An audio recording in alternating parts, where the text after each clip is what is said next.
y'all, welcome to my YouTube channel. My name is Jenna Morrow. I'm the founder and principal designer of Morrow Design Studios, which is a full service residential and commercial interior design firm in the DC area, but we serve clients nationwide. My channel is to inspire homeowners and my fellow entrepreneurs along their journeys to designing their home and designing the career of their dreams as they build their entrepreneurship empire. Now, I know a lot of people glamorize entrepreneurship online. Let me tell y'all, it is not as glamorous as it seems or as it looks. So I'm here to give you the real deal, some behind the scenes looks at my journey, a little bit of what I deal with and how I bring a design to life. But on today's video, I'm going to talk about my journey and how I even got to where I am. I started my design firm 2 years ago. So I'm going to talk to you about that journey and what my aspirations are for the future of the firm. So let's talk about how I discovered my love for interior design. So I got my first apartment when I graduated from college and I lived in it for a while. I was, collecting free furniture from all over my contacts in the DC area. And then my then boyfriend, now husband, moved in with me. And I was like, okay,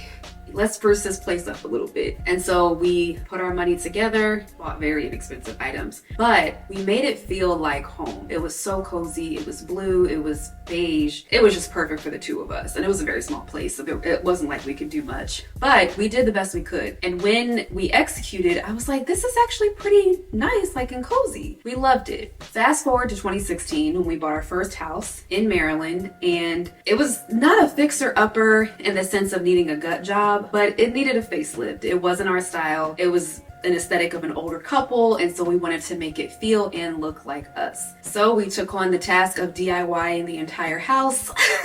0 out of 10 recommend, but we did it. And through that journey, I developed an affinity and a deep love for interior design. The process of selecting paint, the process of coming up with a color palette, a mood board, the entire process was one that I grew to love. And because of that transformation, or because of our home transformation, I was then inspired to start a blog. And I called it Coco and Hygge, because Hygge is all about coziness. So I started the blog in 2017, July of 2017. And when I started the blog, the point was to share tips, tricks, and lessons that we learned along the fixer-upper process. And so I enjoyed writing for it. I was taking pictures for it. I was coming up with a content calendar for it. I was really into it. It was a really, really fun time. And that blog led to me starting an Instagram account, and I began to build a very small following, but I started to see that one, this was a passion for me, and two, there were other people around me who were interested in the content I was creating because they also wanted to do some DIY within their own home. So as a result of me posting before and after photos of my house, the process of me transforming my house, a friend had just purchased a condo in Washington, DC, and he reached out to me and said, look, I love what you've done with your house. I want you to do my condo too. Of course, I had no idea what I was doing taking on a client, but I was like, you know what? Let's try it. So I took on my first client and I transformed his condo. He was a bachelor, so he wanted things to be very simple, very sleek, which was a style that I also liked. So I said, I can do it. So I did it, which also led to me picking up another client via word of mouth, transformed their kitchen. They loved it. They're actually still a client with me to this day. So that's when I got to dabble a little bit into the client side of design. I also loved it, but I was working in corporate America at the time, and I just couldn't juggle corporate America and a side business, especially one as demanding as interior design, because it requires on-site visits, it requires shopping in stores for sourcing. So I was giving up my Monday through Friday for work, and then giving up my Saturday and Sunday for my side business. And I was in my 20s.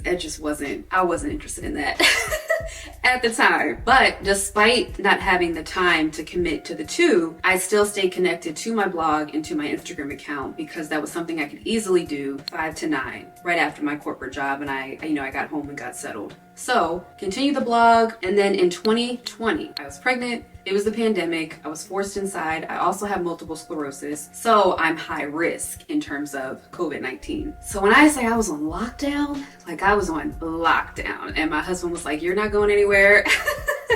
I need you and this baby to be 1,000% safe. So the other interesting fact is I worked in hospitality at the time, which took a really big hit. That industry had a really difficult time. So I was furloughed from my job. So here I was at home, still working on my blog because I still had it. And it was something I could keep up with. It was my own, and it was still me tapping into my passion for design. So my husband noticed that, okay, despite Jenna not having her job, despite her not being able to leave the house and move through the world like she normally would, she's still finding some solace in this blog that she had established years prior. So hold on to that for a second. So like I said, I was also pregnant, gave birth to my daughter in October 2020. Her name is Harper. And right after she came, postpartum anxiety hit me hard. Like, I was afraid that people were gonna hurt my child. I didn't want anyone, near her. I was just so afraid, and I didn't know what to do with myself. I had continuous panic attacks. April of 2021, I had 17 panic attacks in that month alone. And so finally I said to my husband, I have to seek help.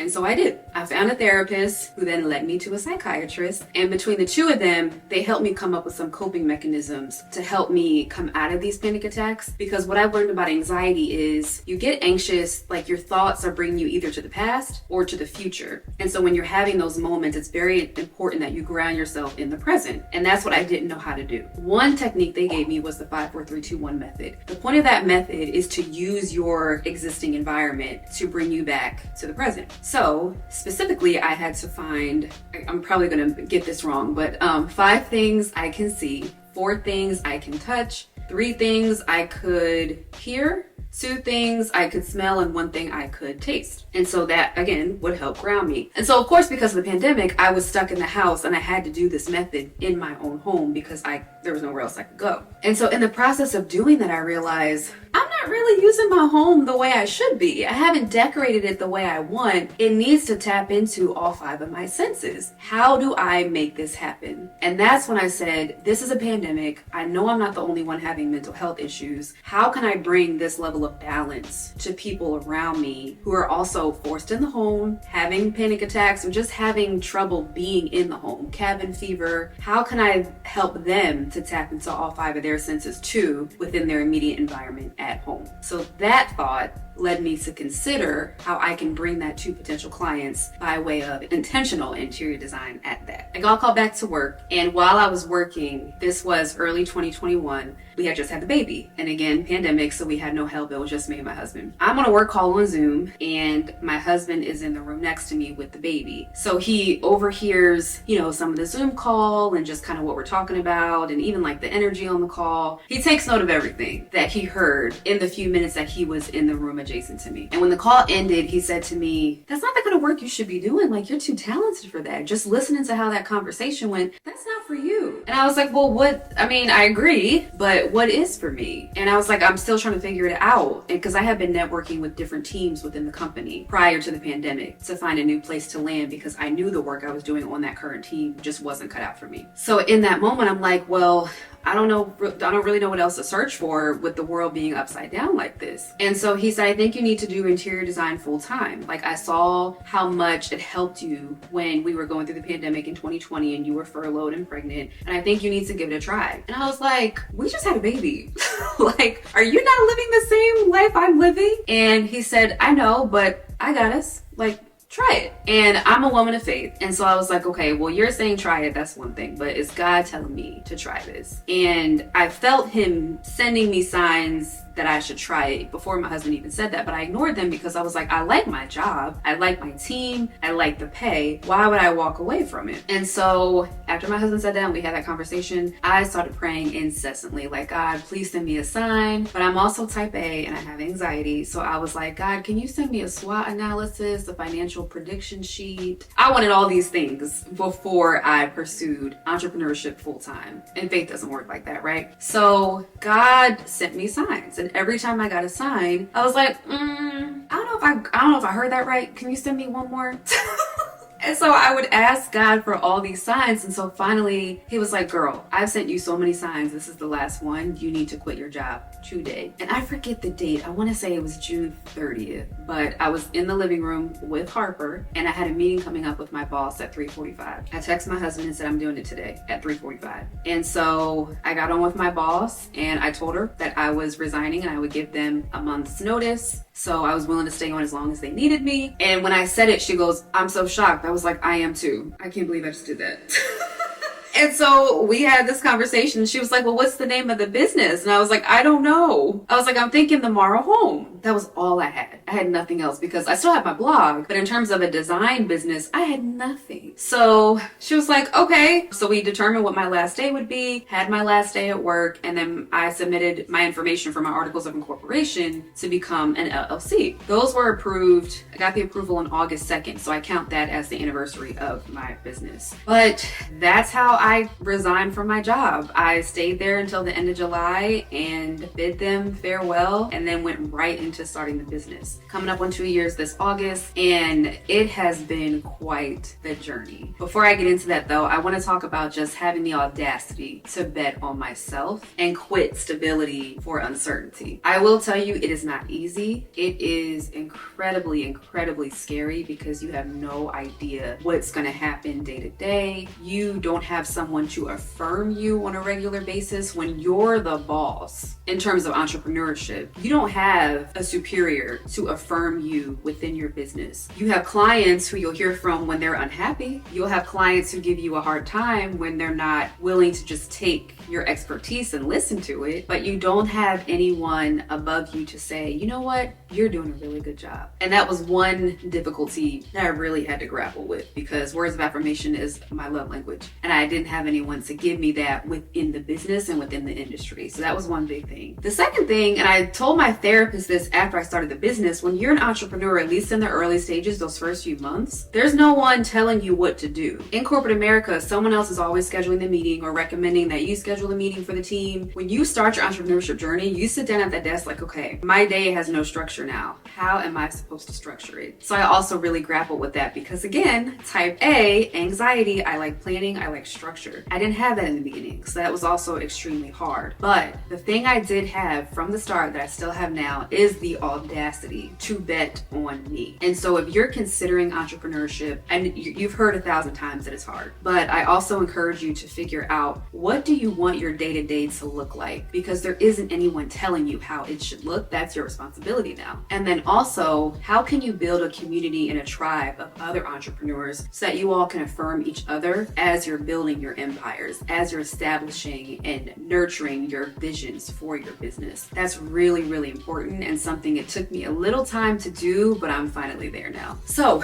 where else am I with my business? I have had tremendous wins, but I've also had really intense losses. Very critical lessons have been learned through this business. I've experienced betrayal. I've been fired by a client. I've been ghosted by a client. I've had team members who presented themselves to be more than what they truly are, and I had to part ways with them. So difficult conversations have had to be had. I have had sleepless nights, early mornings at like 3 a.m., just couldn't sleep because work was on my mind. I've also had days where, and weeks, truthfully, of where I was wondering, the next dollar, like, where's it coming from? I have a team I have to pay. I have myself I have to pay. Where am I finding the money to keep going? Because I'm relying on the work that's coming in to sustain the business and to sustain being able to pay my team. So I've had lots of sleepless nights, lots of tears, lots of uncertainty, lots of questioning. Is this really what I'm supposed to be doing? But 2 years later, I'm still here. The business is still here. In fact, we've even changed the name from the Morrow Home to Morrow Design Studios so we can welcome not just residential, but also commercial clients. So lots of good things have happened, but a lot of bad things have happened too. I'll start to share some of that over the course of this channel so that, again, y'all can see the real deal of my entrepreneurship journey in hopes that it inspires you and lets you know, like, I see you, you're not alone. All of us are going through something, some type of hurdle, some type of lesson along this journey. So I hope it inspires you. And then finally, so where do I want this business to go? Well, I won't share all of my aspirations, but I will share some. For starters, when I began this journey, I always said, I'm going to be the Black Joanna Gaines. And while it's funny, I really mean it. So I want to have a furniture line just like she does. I still want to sustain my interior design firm, and I want to have a show.